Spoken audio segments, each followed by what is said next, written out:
დღევანდელი ჩვენი შეხვედრის თემა აქტუალურია იმდენად, რამდენადაც ეს საკითხი პრობლემა ზოგადად დაისვა მე-20 საუკუნის 30-იანი წლებიდან და დღემდე ამ საკითხის გარშემო პოლემიკა არ ჩამცხრალა. უпростоრად ეს პრობლემას არ წარმოადგენს ქრისტიანთათვის, მაგრამ პრობლემური არის, პრობლემური საკითხი არის სწორედ ქრისტიანული სარწმუნოების სექტები და ვარქვათ, თუ გნებავთ ეს დეფინიცია სხვა სიტყვით შევცვალოთ, მაგრამ ყოველ შემთხვევაში ჩვენ საუბარი დღეს გვაქვს ჯვარზე, არამის თეოლოგიურ, ესქატოლოგიურ თუ სოტეროლოგიურ მნიშვნელობაზე, მის მნიშვნელობაზე, არამედ სწორედ ისტორიულ, ესე ვთქვათ, საგნობრივ არსზე, ანუ თუ როგორი ფორმის იყო ეს ჯვარი და საკითხი ესე დგას, ჯვარი თუ ძელი. Აი ამ ფორმით დგას საკითხი, აქტუალურია ამ ფორმით და ეს აქტუალიზაცია შემოიტანა სამყაროში ერთ-ერთმა ყველაზე მრავალრიცხოვანმა მიმართულებამ, რელიგიურმა მიმართულებამ, რომელსაც ეწოდება იეჰოვას მოწმეები. თავის დროზე თავად სექტის დამაარსებელს ჩარლზ რასელს მიაჩნდა, რომ ძე-ღვთისა გაიკრა ჯვარზე, ამიტომ ჯვარს თავის ჟურნალებშიც გამოსახავდნენ. The Bible story of the fall of Father Adam under the curse or sentence of death may we never forget. The reign of sin and death and its bad influence even upon angels leading up to the deluge we have fixed in our memory.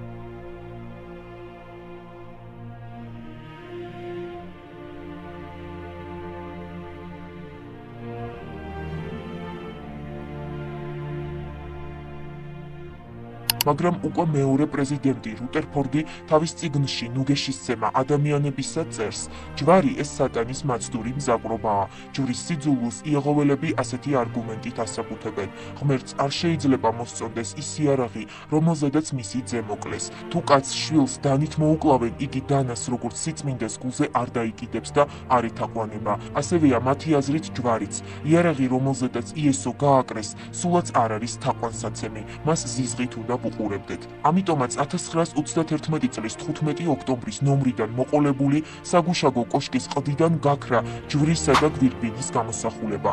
რამდენიმე წლის შემდეგ იეჰოვას ერმა პირველად გაიგო იმის შესახებ, რომ იესო ქრისტე თურმე არ მომკვდარა ინგლისური 100 თვის მსგავს ჯვარზე. 1936 წლის 31 იანვარს პრეზიდენტმა რუტერფორდმა წარადგინა ახალი წიგნი რიჩეს საუნჯენი.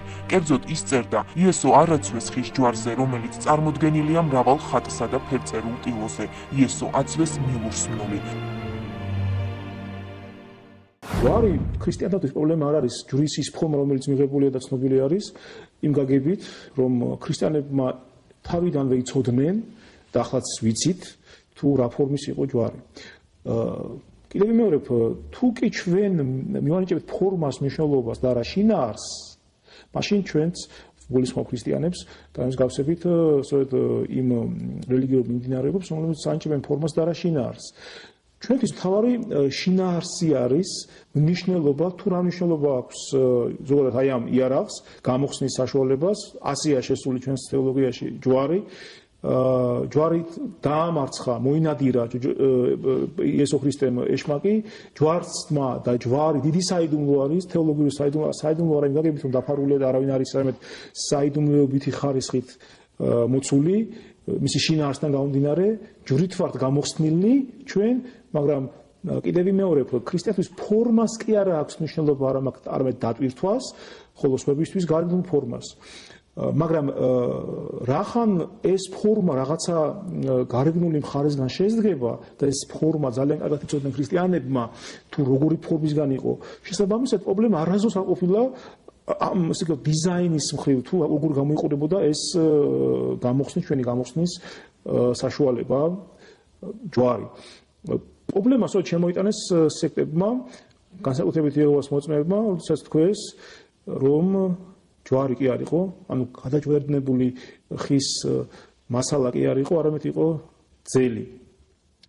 კიდევ ვიმეორებ, ძელი რომ ყოფილიყო, ჩვენს ანუ გარეგნულ ფორმასთვის ჩვენ ფორმას პრობლემა არ იქნებოდა ძელი, იქნებოდა ჩვენს ღდულები დავიკიდებით სწორ ფორმის რაღაც გამოსახულებას, თქვა. იქნებოდა ოთხკუთხედი ფორმის ეს საშუალება, ეს ოთხკუთხედს დავიკიდეთ. ანუ ფორმას კი არა აქვს მნიშვნელობა, არამედ შინაარსს კიდევ ვიმეორდები, მაგრამ რახან ეს ადამიანები ამ რელიგიურ მიმდინარეობებს წარმომადგენლები გინდა თუ არა ამტკიცებენ რომ მაინდამაინც აი ამ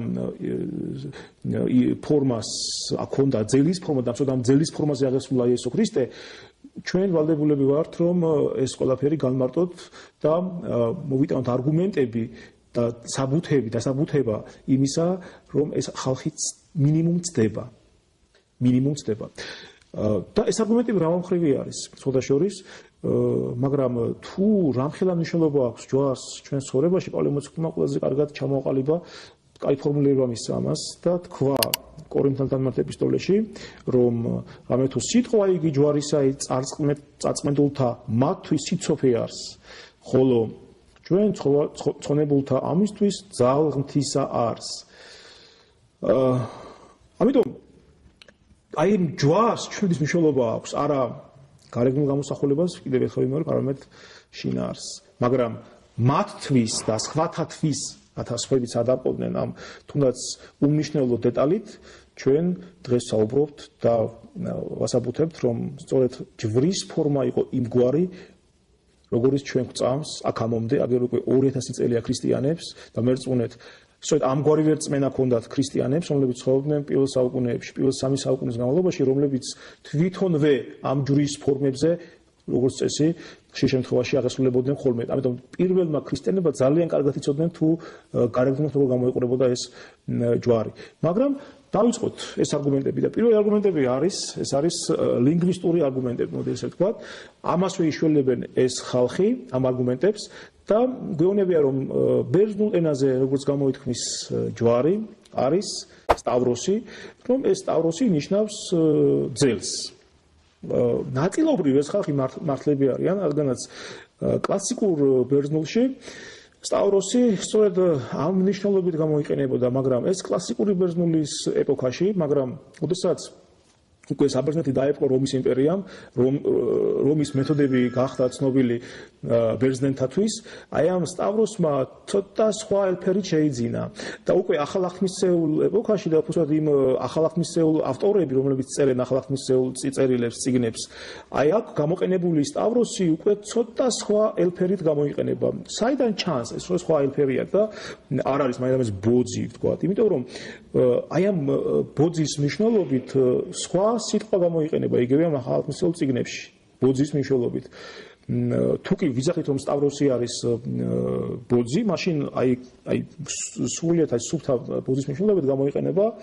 სტილოსი ალბათ პირველ ტიმოთეს ეპისტოლეში პავლე მოციქული გამოიყენებს ამ სიტყვას იგივე აპოკალიფსის გამოყენებულია ეს სიტყვა სტილოსი და არა სტავროსი კიდევ ერთი სიტყვა ხდება ახალახმაში აი ამ ჯვარცმის გამოხატულებით ამ შინაარსის გამოხატულებით არა ფორმის ეს არის ძელსა ზედა დამოკიდებული ანუ რუსულად на древе ხოლო ორიგინალში დედანში ეს არის ქსილოს ეს სიტყვა ხდება და ეს მოწმეები გვეუბნებიან იეჰოვას მოწმეები მალთ იმტკიცებულებით რომ ეს ქსილოსი სწორედ აღნიშნავს ხეს და ხე მოგესალმებათ არის ვერტიკალური ფორმის ანუ და ახსოვეთ ამ ხეზე ამ ძელზე იგივე სტავროსზე ჩამოკიდებული დაკიდებული იყო იესო ქრისტეო ასეთ მტკიცებულება მოყავთ მაგრამ იგივე ბერძნული ენიდან დამომდინარე ეს არგუმენტი უსუსურია იმ მარტივიზმის გამო რომ თუ აქ ახალახმისეული ავტორები გულისხმობენ მაინდამაინც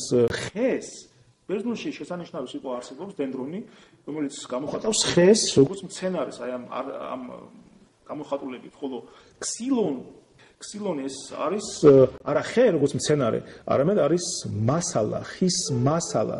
და ახალგაზრდული ავტორები სწორედ აი ამ მასალაზე, ხის მასალაზე უსვამენ ხაზს. აი ჩვენ კიდევ ახალგაზრდულ წიგნებში ხდება სამი მნიშვნელობით, მათ შორის ბოძი, სტილოსი, ავროსი თავად ცხადია და ქსილონი. ანუ იმის თქმა გვინდა ჩვენ რომ ძველი ახალგაზრდულ ავტორებს ძალიან კარგად ესმოდათ შინაარსობრივი განსხვავება, თუ რა განსხვავება არის ბოძს, ხის მასალასა და ჯვარს შორის. ეს დეფინიცია აშკარად სახეზე არის ახალგაზრდულ წიგნებში. ეს რაც შეეხება ლინგვისტურ მტკიცებულებებს, ეხლა უშუალოდ ჩვენ გადავიდეთ იმ ადრეულ ეპოქაში, როდესაც მოღვაწეობდნენ მოციქულები და მოციქულის მოწაფეები. ეს ეპოქა არის ადრექრისტიანული ეპოქა და ჩვენთვის ძალიან მნიშვნელოვანი არის ის მტკიცებულებები, ის არგუმენტები, რომლებიც მოყავს თვითონ იმ ეპოქაში მაცხოვრებელ ადამიანებს, რომლებიც ძალიან ახლოსი იყვნენ უშუალოდ მოციქულთა ეპოქასთანაც და არათუ ახლოსი იყვნენ უშუალოდ მოციქულების მოწაფეებიც არიან ზოგიერთი მათგანი და მათ ნამდვილად იციან და იცოდნენ ნამდვილად თუ როგორი გამოსახულებისა იქნებოდა ჯვარცმის გამოსახულება, გარეგნულ ფორმებს გულისხმობს ხადია. და ამიტომ მათი მტკიცებულებები, მათი მოწმობები ჯვარზე მეტად მნიშვნელოვანია და ამავდროულად ძალიან საინტერესო არის თუ რას გადმოსცემენ ჯვრის შესახებ და ამგვარი არის. პირველი არის, რომელსაც ჩვენ მოვიხმობთ, ეს არის იუსტინე ფილოსოფოსი, მარტვილი იგივე, რომელიც თავის ნაშრომებში ძალიან ხატოვნად გამოსახავს და აღწერს, მოდი ესე ვთქვათ, თუ როგორ გამოიხატებოდა ჯვარი და ის ამბობს, რომ ყველაფერი სამყაროში მოწყობილია ამ პრინციპით, გულისხმობს ჯვრის პრინციპით და ის ადარებს ამას მაგალითად ადამიანს, თვითონ ადამიანი მოყავს მაგალითად და აი ადამიანი შეხედეთ, როგორ განსხვავდება ცხოველისაგანო, აი ერთ-ერთი თვისებაც, რომელიც განასხვავებს ადამიანს ცხოველისაგან, იუსტინე ფილოსოფოსი იძახის, ეს არის რომ ადამიანი სწორად დგას და მას შეუძლია ხელების გაშლა. ანუ ლაპარაკი არის სწორედ ჯვრის ფორმაზე მიანიშნებს იუსტინე ფილოსოფოსი, როდესაც ადამიანი არის ხელგაშლილი. ასევე იუსტინე ფილოსოფოსი ტრიფონ იუდეველთან საუბარში ძალიან კარგ შედარებას ახდენს. როდესაც ლაპარაკობს კრავზე, რომელიც გამოიყენებოდა ძველ აღთქმაში, ლაპარაკია ყოველად დასაწვეველ მსხვერპლზე ლაპარაკია, კრავი. მაგას გასახადი რომ ეს სიმბოლო არის ქრისტესი, ტარიგი, რომელიც უკვე ის არა სიმბოლო, თუმცა რეალურად ჩვენთვის ყოველთვის შეიწირა ქრისტეზე. მაგრამ როდესაც ის ამბობს და საუბრობს კრავზე, ტრიფონ იუდეველთან საუბარში, ის აღწერს, აი როგორც კრავი დაიწვებოდა ყოველად დასაწვეველი ცეცხლში და ავლებს პარალელს ქრისტესთან. იქ მას მოყავს ამ კრავის დაწვის, ესე ვთქვათ, პროცედურა დავარქვათ ამას, თუ რა ფორმის, ესე ვთქვათ, რკინაზე ხდებოდა ამ კრავის წამოცმა, დავარქვათ ასე, კი ბატონო, ეს ხდებოდა თავიდან ფეხებზე გაყრა კრავლისთვის, ანუ ამ რკინის ძელი დავარქვათ და ვერტიკალურად, ჰორიზონტალურად და ვერტიკალურად ჯვრის ფორმის სახით ხდებოდა ასე რომ ამ კრავის შეწირვა ძველ აღთქმისეულ მსახურებაში, სხვებს შეწირვა. სწორედ ეს სწორედ სიმბოლური არის ქრისტეს ჯვარცმისა ოჯახის იუსტინე ფილოსოფოსი. მეტად მნიშვნელოვანი და ესეთი სიმბოლური მინიშნება არის. ჩვენ გვაქვს ასევე ბარნაბას ეპისტოლე, რომელიც და შორის ეს ეპისტოლე მართალია არ არის მიჩნეული მაინდა-მაინც რომ ეს ბარნაბამ მოციქულმა დაწერა, მაგრამ იმდენად გაზიარებული იყო ძველ ეკლესიაში ზოგიერთი ეკლესიის მიერ ამ ეპისტოლეს აუთენტურობა ბარნაბასთან, რომ ეს ეპისტოლე შესული იყო წმინდა წერილის კოდექსშიც კი, მაგალითად ცირილ კოდექსში ეს ბარნაბას ეპისტოლე შესული არის. მართალია საბოლოოდ ადგილი ვერ პოვა ამ ეპისტოლემ ახალგაზრდულ კოდექსში, მაგრამ ყოველ შემთხვევაში მისი ამ საუკუნეების დაწერის თარიღი, ამ საუკუნეებში დაწერის თარიღი ნებისმიერი ბიბლიისტი ადასტურებს, რომ ეს პირველი საუკუნეების ავტორი არის, პირველი საუკუნის მაქსიმუმ. და რა ცნობას ხვდებით ბარნაბასთან, ბარნაბას ეპისტოლეთ ცნობილ ამ ნაწერში რა ცნობა არის? გვაძლევს ეს ეპისტოლე ცნობას, რომ ეს ჯვარცმა იყო ბერძნული ასო ტაუს ფორმის. ანუ რუსული დავარქვათ, თუ გასაგები იყოს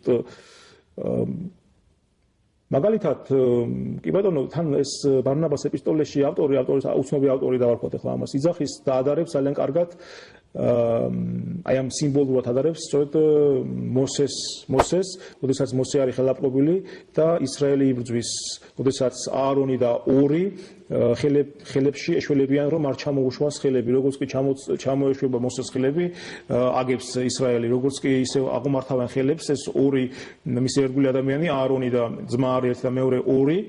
Ხოშეს ორი არის ის ერთ-ერთი ადამიანი ისუნავესთან, რომელიც შეიქმნა ღირსი, შესულიყო წმინდა აღთქმულ მიწაზე. სხვა ხალხი დანარჩენი ვერ შევიდნენ იქ აღთქმულ მიწაზე. მაგრამ ეს ორი ადამიანი უჭერს ხელს მოსეს და ეს ხელგაშლილი მოსე სწორედ წარმოადგენს იმ სიმბოლოს, რომელიც ეს ამ ეპისტოლის ავტორი იძახის, რომ ეს ტაუს ფორმის არისო, ანუ ტე ფორმის არისო.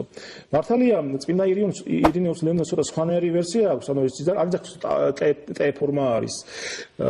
ჯვარცმა არამედ ის სახავს სწორედ გადაჯვარედინებულ კონფიგურაციას ირინეუს ლეონელი და არა მარტო ამას ასე ვთქვათ ზეპირად და გაკვეთ იძახის, არამედ გვაძლევს ზუსტ კოორდინაციას, ზუსტ აღწერილობას თავის ცნობილ ფუნდამენტურ ნაშრომში ერისების წინააღმდეგ. და ის ამბობს, რომ ჯვარცმას აქვს 5 დაბოლოება.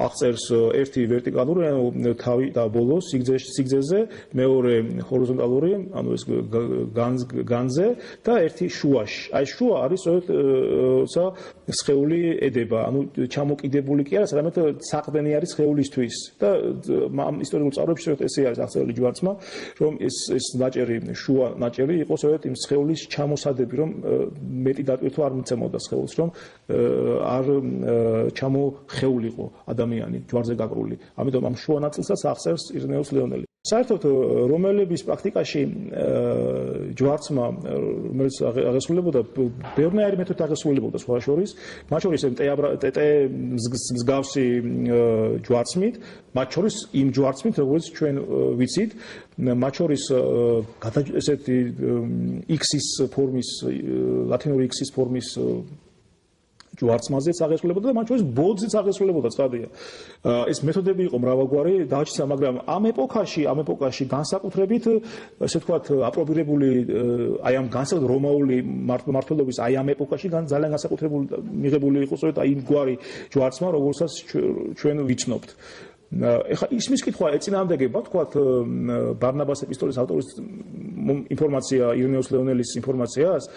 აქაც არ არის დიდი წინააღმდეგობა, იმიტომ რომ თქვენ გრაფიკულად ნახავთ გამოსახულებას ახლა თქვენ რომ ტაუ, ბერძნული ტაუ კი მართალია გამოისახება ზემოთ ის არის დადებული ტეს მსგავსი, მაგრამ ალექსანდრიაში, სირიაში და აქვეთ პალესტინის ქვემო რაიონებში გამოისახებოდა ეს სწორედ არა ეს ზედაძელი ვერტიკალური შუაში, როგორც ჯვარცმის სიმბოლო, ისე გამოისახებოდა სხვა ადგილებში, ანუ იგივე აი ამ პერიოდის კოინე ენაში სწორედ გამოსახულება მიღებული იყო არა მაინც ისე, არამედ სწორედ იმ ჯვარცმის ფორმითაც მიღებული იყო. ამიტომ აქ დიდი წინააღმდეგობა მაინც არ არის. ყველა შემთხვევაში ბარნაბას ეპისტოლის ავტორი არ იძახის, რომ ძელზეა გაკრული იესო და ეს ხელები აწეული აქვს ზემოთ და ერთი სამშულით მიჭედილი ძელზე. ამას ყოველ შემთხვევაში მაინც არ იძახის ეს ბარნაბა თავის ეპისტოლეში. მაინც არ არის წინააღმდეგობა ყველა შემთხვევაში. ჩემთვის ყველაზე მნიშვნელოვანი მტკიცებულება და მნიშვნელოვანი მოწმობა არის სწორედ იმ ადამიანის მოწმობა, რომელიც უშუალოდ მოციქულებს იცნობს და უშუალოდ ზღვარზე არის ამ მოციქულ ეპოქასთან და გარდამოცემით ეს ის ყრმა არის, რომელიც იმ ყრმებს შორის იყო, რომლებსაც არ უშვებდნენ მოციქულები იესოსთან დაცალოცავად. ის ბავშვები, რომლებიც მე დალოცა იესო ქრისტემ, ლაპარაკი არის ეგნატე ღმერთშემოსილზე, ანტიოქიის ეპისკოპოსზე, მღვდელმთავარზე, რომელიც მოგესალმებათ 107 წელს რომში აღესრულა მოწამეებრივი ასასრულით, ლომებმა დაგლიჯეს. ეს ადამიანი იძახის, ესეთი ყველაზე პირველად და მკაფიოდ მაშინდელ სამყაროში და ეს მისი შემოძახილი დღემდე ისმის აქამდე ფრიალებაა ჩემი ჯვარცმულ არს. და ეს სწორედ ეს ადამიანი, რომელიც მიდის ცვლი გააზრებულობით რომში მიყავთ ეტაპით, ესე ვთქვათ, რომ იცის რაც მოელის და დარწმუნებული არის და აფრთხილებს თავის მოწაფეებს, რომ არაფერი არ გააკეთოთ თავის ეპისტოლეებში, რომ მე გამომიხსნათ, იცის გააზრებულად მის ამ მოწამეობრივ აღსასრულზე, ის საოცარ მოწმობას გაწვდის სწორედ როცა ის წერს ერეტიკოსების მიმართ. ერეტიკოსების კონტექსტში აი ეს ფრაზა, რომელიც მის დაუნებობათა ჩვენ სასახაულოდ მოწმობა არის იმ მტკიცებულებისა, რომ ჯვარი რა ფორმისა იყო, არის შემდეგი. ის იძახის, რომ ესენი ლაპარაკი არის ერეტიკოსებზე. ჩვენი მამის დანერგულნი არ არიან. თუ კი იქნებოდნენ ჩვენი მამის დანერგული დათესილი, მამა მერძე ლაპარაკი, მაშინ ჯვარის ტოტები იქნებოდნენო. თუ სტავროსი იეჰოვას მოწმეების მიხედვით არის ძელი, მეტი არაფერი, ну ძელს ტოტები არ აქვს, ხადია, ხო? ბუნებრივია, ტოტები აქვს, სწორედ იმოცა ეს ძელი არის გადაჯვარედინებული. ეს მოწმობა ჩემთვის ძალიან მნიშვნელოვანი არის, იმიტომ რომ ეს ადამიანი, რომელიც იცნობს პირადად პავლე მოციქულს, პეტრე მოციქულს და გარდამოცემის მიხედვით ეს ის ყრმა, რომელიც დალუცა იესო ქრისტემ და უშუალოდ მოციქულთა მოწაფე არის.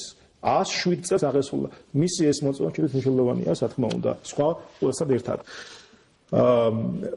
მაგრამ ისმის კითხვა კარგით აი თქვენ მოიტანეთ ეს არგუმენტები თქვენი ეკლესიის მოძღვრებისა, რომელიც კი ბატონო მეორე საუკუნეში, აი თლად პირველი საუკუნის მეორე საუკუნის დაწყისშიც კი მოღვაწეობდნენ და გარდაიცვალნენ, მაგრამ იგივე იეჰოვას მოწმეების ამ მამების მოწმობას არანაირი ფასეულობა არ აქვს. ნუ ხა რატო არ აქვს, ამბავია, მაგრამ ნუ არ აქვს და თუ არ აქვს, ტყუილად გაისარგეთ მაშინ. მე რომ მეორე საუკუნეში მოღვაწეობდნენ ეს ადამიანები. და თუნდაც პირადად იცოდნენ პეტრეს და პავლეს. თავარია ჩვენთვის წმინდა წერილიდან თუ კი რამე მტკიცებულება არის, რომ ეს ძელი არ იყო და იყო სწორედ ის ჯვრის ფორმა, როგორც ჩვენ აქამდე ვიცით. რა თქმა უნდა, ეს არგუმენტები არის წმინდა წერილშიც და პირველი არგუმენტი წმინდა წერილიდან, რაც შეიძლება ჩვენ მოვიყვანოთ, ეს არის მათეს უკვე ბოლოსკენ 27 თავის 37 მუხლი არის, როდესაც უკვე აღსრულებულია, ჯვარცმული არის იესო ქრისტე და პილატეს დავალებით კეთდება მის თავზე ზედ წერილი მისი ბრალეულისა და აქ ამ ზედ წერილში ლაპარაკი არის, რომ ეს არის იესო ნაზარეველი მეუფე ხურიათა და დასდროს თავსა მისა ზედა ბრალი მისი დაწერილისა. ეხლა ეს რა მოწმობა არის? დაუშვათ თუ იესო ქრისტე გაყული არის ძელზე და ხელები აქვს მაღლა აწეული და ასე მიმსჭვალული არის ამ ძელზე ერთი ლურსმით, რომელსაც ძალიან ხშირად კარგად ილუსტრირებულად გამოსახავენ ხოლმე ამ რელიგიის მიმდევრები. მაშინ ისმის კითხვა, ეს ზედა წერილი, რომელიც პილატეს ბრძანებით გაეკრა და როგორც სახარებაში წერია და მათე მახარებელი ამას ამოწმებს თავის სახარებაში, რომ მის თავზე, იესოს თავზე გაეკრა. ხო, არა რომ ხელების მაღლა გაეკრა ეს, არამედ მის თავზე გაეკრა, ხო? ესე იგი, რაღაც უხერხულება არის, რამაც ვერ გაეკრებოდა მის თავზე, თუ კი მაცხოვარს, ძელზე გაკრულს, ხელებით მაღლა, თავის მაღლა იქნებოდა ხელები, რა თქმა უნდა. ეს ერთი თქვენ ლაფსუსი ამ რელიგიურ მიმდინარეობის მტკიცებულებებიდან. არის მეორეც, რომელიც უკვე ამჯერად იოანე ღვთისმეტყველს ეკუთვნის, როდესაც ის აღწერს აღმდგარი მაცხოვრის უკვე მეორედ მისვლას მოწაფეებთან და როცა არის თომა უკვე მათთან. მოგეხსენებათ ურწმუნო თომას ეს ტერმინის დამკვიდრება სწორედ იმის გამო, რომ მას არ ჯეროდა მისი აღდგომისა, იმიტომ რომ ის ვერ დაესწრო იქ სხვა მოციქულებთან ერთად, როცა ეს აღმდგარი ნახეს მოციქულებმა. რა მტკიცებულება არის თომას შემთხვევაში? თომას ნათქვამი არის მტკიცებულება, შეიძლება ითქვას, როდესაც თომა იძახის, როდესაც ნახავს უკვე შესულს მერვე დღეს, ადგომიდან მერვე დღეს კვლავ დაღშულ კარშიო შევიდა მაცხოვარი და დადგა მოწაფეების წინაშე დაუთხა მშვიდობა თქვენ და აი თომა მოციქული სწორედ მანამდე იძახის, სანამ ეს მოხდებოდა ეს შესვლა მაცხოვრისა დაღშულ კარში, იძახის ამგვარ ტექსტს. რომ უკვე თუ არა ვიხილო ხელთა მისთა სახე იგი სამშვალთა და დავსწყნე თითნი ჩემნი ადგილსა მას სამშვალისასა. ყოველდღიურა მიაქცეთ თომა იძახის მრავლობით რიცხვში სამშვალთა. ესე იგი თუ იქნებოდა ძელზე გაკრული და ხელებით მიმშვალული ზემოთ და ერთი სამშვალით, მაშინ თომა აღარ იტყოდა, მაშინ იტყოდა სამშვალის და არა სამშვალთა. ანუ რაოდენობას მიაქცეთ ყოველდღიურა, აქ ლაპარაკია მრავლობით რიცხვში. და ბუნებრივია მრავლობით რიცხვში იქნებოდა მხოლოდ იმ შემთხვევაში, როდესაც მიმსჭვალული იქნებოდა მაცხოვარი ხელებით. ანუ ჰორიზონტალურად. ამის შემდეგ მოხდება სწორედ, როცა ნახავს მაცხოვარს აღიარება თომასი ღმერთი ჩემი უფალი და ღმერთი ჩემი. ანუ აღიარებს ის მას ღმერთად. ესეც წმინდა წერილიდან მტკიცებულება, მაგრამ ვისთვის როგორ ჩვენთვის ეს საკმარისზე მეტი მტკიცებულება არის კიდევ ვიმეორებ, მაგრამ მარტო ეს რომ ყოფილიყო მტკიცებულება ამისა, ესეც ძალიან საკმარისი იქნებოდა. მარტო წმინდა წერილიდან რომ ყოფილიყო და არც ერთი მოწმობა ყოფილიყო წმინდა მამის მოღვაწე, უშუალოდ მოციქულთა ეპოქისა და მოციქულთა ეპოქაშიც, იმიტომ რომ ეგნატე ანტიოქელი 107 წელს აღესრულა, მაგრამ მანამდე უკვე მოციქულთა ეპოქაში მოღვაწეობდა და მოციქულების უშუალო მოწაფე არის ცხადია, ესენც რომ ყოფილიყო წმინდა წერილის ეს ორი ამონარიდი სავსე საკმარისი იქნებოდა, თუ რა ფორმის იქნებოდა შეიძლება ყოფილიყო ჯვარი. რა ხდება მეცნიერებაში? მოგესალმებათ 79 წელს, ეს არის მოციქულთა ეპოქა, ჯერ პირველი საუკუნე არის იტალიაში. მთა ვეზუვიმ გაიღვიძა ვულკანმა მთაში და ამოხეთქა. ტრაგედია იყო ფაქტობრივად, იმიტომ რომ მაშინდელი იქ მის დამთის ძირას მყოფი რამდენიმე ქალაქი, აყვავებული ქალაქი, რომაული ქალაქი, იქნება პომპეი, გერკულანიუმი და სხვა ქალაქები, ქალაქები და სოფლები, აი ამ 79 წელს დაფარა ან ვულკანის ლავამ, ან ფერფლმა. და ამაში მოიქცა ეს. ეს ტრაგედია იყო, რა თქმა უნდა, მაშინ, მაგრამ არქეოლოგებისთვის ეს იყო ძალიან კარგად შენახული ისტორია, იმიტომ რომ მე-20 საუკუნეში დაიწყო ამ ყველაფრის გათხრა და სწორედ აი პომპეისთან ახლოს ერთ-ერთი სოფელი გაითხარა და ამ სოფელში აღმოჩნდა და ეს სოფელის სახელწოდება არის პუჩიოლი, ესეთი სახელწოდებით არის. ამ სოფელში აღმოჩნდა ერთ-ერთი მდიდარი ადამიანის ვილა. და როგორც ჩანს, ეს მდიდარი ადამიანი არის ქრისტიანი, იყო ქრისტიანი. აი ამ ვილის ერთ-ერთი უკანა ოთახში, რომელიც საკმაოდ მაღალ მხატვრული გემოვნებით იყო გაფორმებული, მოზაიკით, კედლები და იატაკი და ეს მოზაიკა შეიცავდა საკმაოდ რელიგიურ დატვირთვის ფორმებს, იგავებს, ნახატებს.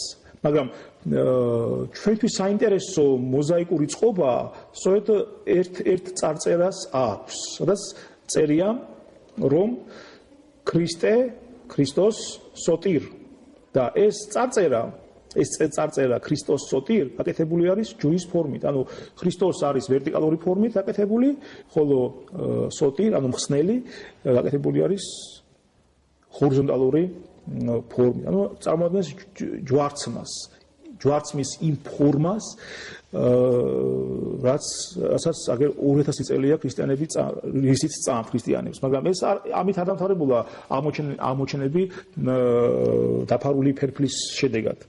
მართლაც ჭეშმარიტად სენსაციური აღმოჩენა შეიძლება ჩაითვალოს პროფესორ ამადეო მაიურის აღმოჩენას, რომელმაც ამჯერად ჰერკულანიუმში გათხარა, ჰერკულანიუმის რომელიღაც კვარტალი გათხარა და იქ აღმოაჩინა ასევე ქრისტიანი ადამიანის სახლი, უკანა ოთახი, ესე ვთქვათ, ამ სახლის, რომელიც დაახლოებით 6-7 კვადრატულის მოცულობის იყო, მეტი არ იყო.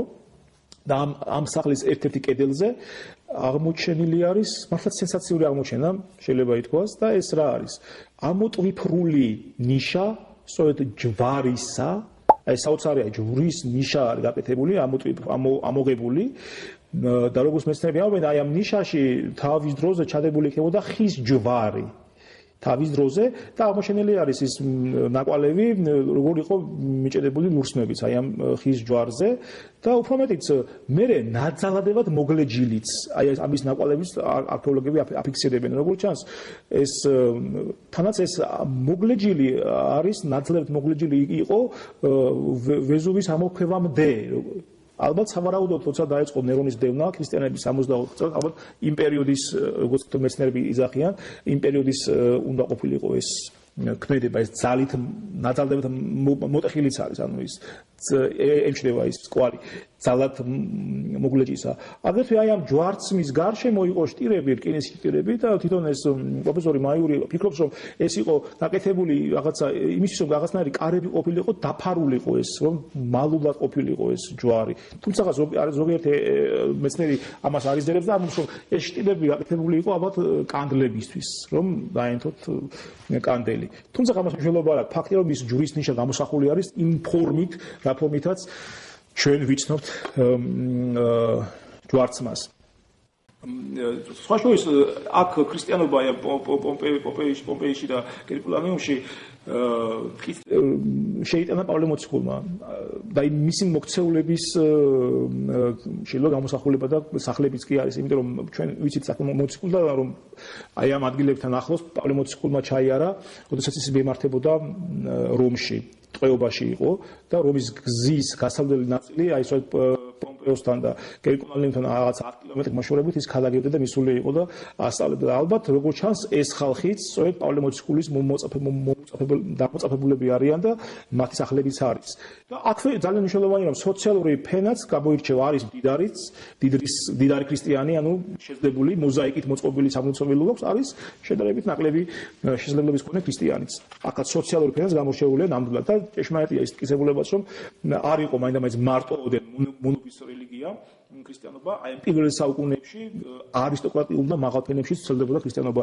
ამის მოტივაცияც თვითონ პავლე მოციქულის ეპისტოლეც, თვითონ ფილიპელთან მათ ეპისტოლე არის, სადაც ის იკითხავს, გიკითხენ თქვენ წმინდანი მის კეისრის სახლისანი, ანუ კეისრის სახლშიც კი არიან ქრისტიანები. ეს სხვა თემა რა თქმა უნდა. ყველაზე მნიშვნელოვანი აღმოჩენა რაც კი ძალიან კარგად ცხადყოფს ჯვარცმის აი ამ ფორმას, რომ ეს მართლაც ამ ეპოქაში მიღებული იყო, ეს არის ეს მნიშვნელოვანი აღმოჩენა აკეთდა 1968 წელს იერუსალიმიდან ჩრდილოეთის მიმართულებით გზაზე, გზის რეკონსტრუქციის პერიოდში, როდესაც გზის მუშებმა აღმოაჩინეს და შემდგომში ისტორიკოსებმა და არქეოლოგებმა გახსნეს უძველესი საფლავი ვინმე იოჰანანისა, ანუ იოანესი, ებრაელი ჭაბუკისა, რომელიც ჯვარცმული იყო, ეს და რას ნიშნავს ჯვარცმული იყო.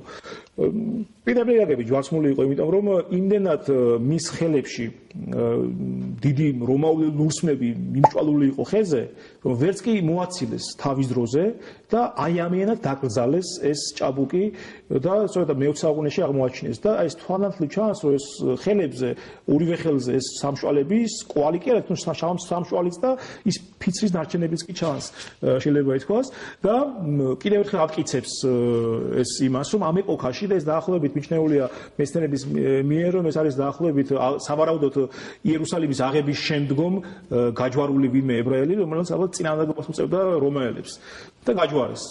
და იერუსალიმის აღება კიდე დაახლოებით 70 წელს მოხდა და ქრისტეს ჯვარცმას აშორებს ამდენიმე ათეული წელიწადი, ხო? ანუ ეს იგივე ეპოქა არის და იგივე ტერიტორია, იგივე პალესტინა არის და შესაბამისად ის მტკიცებულება არის, რომელმაც, რა ვიცი, ვისაც ყურები აქვს, ისმინონ, ვისაც თვალები აქვს დაინახონ. სხვა ამაზე მეტი კომენტარი აკეთება შეუძლებელია. ეს არგუმენტი და ეს არტეფაქტი, რომელსაც მე შემიძლია ხა მოგიყვეთ, ეს არის არაქრისტიანების, ანუ წარმართების შაყირი, მოდი დავარქვათ, კარიკატურა ქრისტიანებზე. ეს არის რომში, რომის იმპერატორების სასახლის კედელზე, პალატინიუმის სასახლის ერთ-ერთ კედელზე დახაზული კარიკატურა ჯვარცმისა და ვინც თაყვანს ცემს იმ პიროვნებისა აი ამ ჯვარცმასთან. და აი ამ ჯვარზე, რომელიც ზუსტად იდენტური არის იმ ჯვრის ფორმისა, როგორც ჩვენ გვწამს, არა მარტო თანამედროვე ქრისტიანს, არამედ როგორც წამდა ყველა ქრისტიანს აქამდე, აი ამ ჯვარზე გაკრული არის ვირი. ამაში გამოიხატება კარიკატურის ასე ვთქვათ შინაარსი და წარწერაც არის აქ, რომ ალექსამენონი თავის ღმერთს თაყვანს ცემს. ანუ ის ადამიანი, რომელიც გამოხატულია ჯვარცმის ქვემოთ, ის ეტყობა ალექსამენონია და ის ვიღაცა აშაყირებს ამ ალექსამენონს, როგორც ცემს თაყვანს აი ამ ჯვარცმას. აი ამ ჯვარცმაზე გაკრული არის ვირი. ეს რატომ არის მნიშვნელოვანი? იმიტომ ეს არის დანახული არაქრისტიანის კუთხით ქრისტიანების თაყვანისცემის ობიექტი. ანუ არათუ მეორე საუკუნის შუახნების კარიკატურა. არათუ ქრისტიანების მტკიცებულებაა, რომელიც მოვიტანე ახლა ირინეს ლეონელთან დაწყებული იუსტინე ფილოსოფოსი და სხვების მტკიცებულება. ეს არის იმ ეპოქის არაქრისტიანის წარმართის მტკიცებულება და შეხედულება და ზუსტი შეხედულება იმისა, თუ რა ფორმის არის ჯვარი და რა ფორმის ესე ვთქვათ ჯვარცმას თაყვანს ცემენ მისთვის დასაცინი, თუნდაც ამ შემთხვევაში ალექსამენონი ადამიანებია რა. ეს მნიშვნელოვანი მოწმობა არის. მართალია, ცუდი მოწმობა, ნეგატიური მოწმობა ქრისტიანებზე, მაგრამ მაინც მოწმობა არის და თვალნათლივ წარმოაჩენს იმ შეხედულებებს, იმ ეპოქის მეორე საუკუნის შუახნებია ხალხო შეხედულებებს ჯვრის ფორმის შესახებ. ანუ ჩვენ ამ შემთხვევაში მოვიყვანეთ მტკიცებულებები მეორე საუკუნის მამებისა, ვინც მოღვაწეობდნენ ამ ეკლესიის წიაღში, თუ როგორი შეხედულებები აქვს ქონდა როგორი გარეგნული ფორმა ქონდა ჯვარს, ჩვენ მოვიყვანეთ წმინდა წერილიდან არგუმენტები, რომელიც ხოდა აი ასეთი ფორმით უნდა ყოფილიყო ჯვარსმა, ჩვენ მოვიყვანეთ არქეოლოგიური მეცნიერული მტკიცებულებები, რომ ჯვარი სწორედ ამ ფორმის უნდა იყოს. და ბოლოსთვის მე შემიძლია ვთქვა და კითხვა დაუსვა იმ ხალხს, ვისაც წამთ და სჯერათ, რომ ეს ჯვარია იმ ფორმით, როგორც ჩვენ წამსამი ეს ძელი არის. აი ამ მტკიცებულების შემდეგ, თუ თქვენში რაღაცა ეჭვი არ გაჩნდება, ან თუ არ არის არ დაფიქრებულ ხართ იმაზე, თუ ზოგადად რატომ არის სიცოფე წარმართათვის ჯვარი მათ წარწყმედულთათვის. ან იქნებ თქვენ გინდათ ამ კატეგორიაში გასვლა, მაინდამაც თქვენს პავლემოციკულის აი ამ გადაციაში მოხვდეთ, რომ წარწყმედულები იყვნენ. სიცოფე არის ჯვარი. და აი ამ მტკიცებულების არგუმენტების შემდგომ იქნებ დაფიქრდეთ და აი ამ და აშკარად ხვდებით თქვენ პავლემოციკულის გადაციაში თუ თქვენ დარჩებით მაინდამაინც ამ თქვენს შეხედულებებზე აქამდე რაც გქონდათ, იმიტომ რომ კიდევ მეორე ჯვარი ეს არის სიმბოლო და იარაღი ბოუტებაზე გამარჯვებისა, ბოუტების მონადირებისა, ჯოჯოხეთის შემოსვლისა, ჯვრის ძალიან ნიშნია ეშმაკს, ბოროტს ზოგადად, ხომ? და რატომ არის რომ ძალიან არ გინდათ დაეჯეროთ ის ფორმები ჯვრის საყოველთაო შემთხვევაში, რა ფორმებითაც ყველას აქამდე ქრისტიანს წამდა. თუმცა გასაოცარია ის ფაქტი, რომ თვითონ თქვენი ორგანიზაციის დამფუძნებელიც კი რასელი, ჩარლზ რასელი, ისიც არ უარყოფთ ამ ფორმას. და მის საფლავზეც კი პირამიდის სეულის საფლავი აქვს, გამოსახულია ჯვრის გამოსახულება. საოცარია რა, ხოლო მეორე ლიდერმა თქვენი ორგანიზაციის რუთერფორდმა 30-იან წლებში ეს სწორედ გამოაცხადა არა ჯვარი, იმ გაგებით როგორც ყველას წამდა, არამედ ძელი არისო. რატომ არავინ არ იცის, მაგრამ ფაქტია რომ ესე არის და იქიდან მოყოლებული თქვენ აი ამ მტკიცებულებას, თქვენს მტკიცებულებებს გაიძახით.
აქაც თქვენ მიმართავთ მზაკრობას და ურევთ ტყუილ მართალს, იმიტომ რომ იუსტუს ლუციუსი ძალიან შორს იყო იმ აზრისგან, რომ იესო ქრისტე გაყრული იყო ძელზე, იმიტომ რომ იუსტუს ლუციუსი ზუსტად განიხილავს რომაული მმართველობის პერიოდში გამოყენებულ ყველა იმ ფორმას, რაც მე აღვნიშნე, ანუ T ფორმის იქნება ეს თუ X-ის ფორმის იქნებოდა თუ ჯვარი ჩვენი აგებით ფორმა თუ ძელის ფორმა, ყველა ფორმა მოყავს მაგალითად, ხოლო რაც შეეხება იესო ქრისტეს მიმართებაში, იუსტუს ლუციუსი აღნიშნავს, რომ იესო ქრისტე გაყრული არის სწორედ იმ ფორმის ჯვარზე, რომლებსაც ქრისტიანები აგერ უკვე 2000 წელი აღიარებენ და სწამთ ამ ფორმის. ასე რომ კიდე გიმეორებთ, ეს მზაკრობა ალბათ გააზრებულია, ახლა მზაკრობა არის, თორე სხვა შემთხვევაში ეს ასე არ იქნებოდა, მთლიან ინფორმაციას მოგასპირდნენ, მაგრამ ახლა ესე არ არის და პირიქით არის, რომ ერთი რაღაცა ინფორმაცია განხილული მარტო.